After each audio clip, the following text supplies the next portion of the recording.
What's the if-else conditional event and how to use it? Using the if-else workflow condition allows you to create different paths within a workflow. This allows you to customize workflows on a deeper level to enhance your business. There's several options for customizing the if-else condition. You can add one or multiple and or filters to customize out the actions as you need. Maybe you want to set one set of actions to happen for contacts who live in a certain geographic area, and you want a different set of actions to apply for those in another geographic area. Or maybe you want people with an email address to receive a series of email follow-ups, and people without an email address to be scheduled for a series of call follow-ups.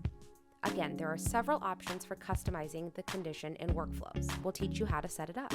Step 1 is to create or edit a workflow. Click into the new workflow or the existing one you'd like to edit. Set up your workflow triggers. Step 2, add the if-else conditional event. Click the plus icon to add an action into the workflow and choose the if-else condition. You can add one or more segment and operator, choosing from the dropdowns to customize the action. One example would be to choose the city, so that if anyone with an address that includes a specific city would be sent down one path of the workflow, and anyone without that city listed would go down the other path of the workflow. Please note that you can toggle between the and or option if you decide you want to use more than one operator. The and will imply that both conditions must be met, while the or implies that either or any one of those conditions must be met.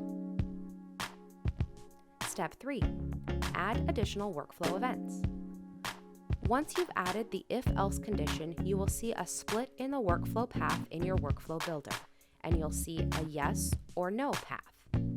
Based on the filters from the condition that you've set up, contacts will go down either the yes or the no path, and you can customize additional events for each.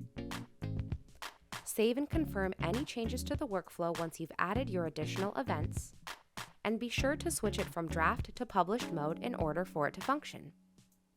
Now you're all set. Congratulations! You now know how to use the if-else conditional workflow event.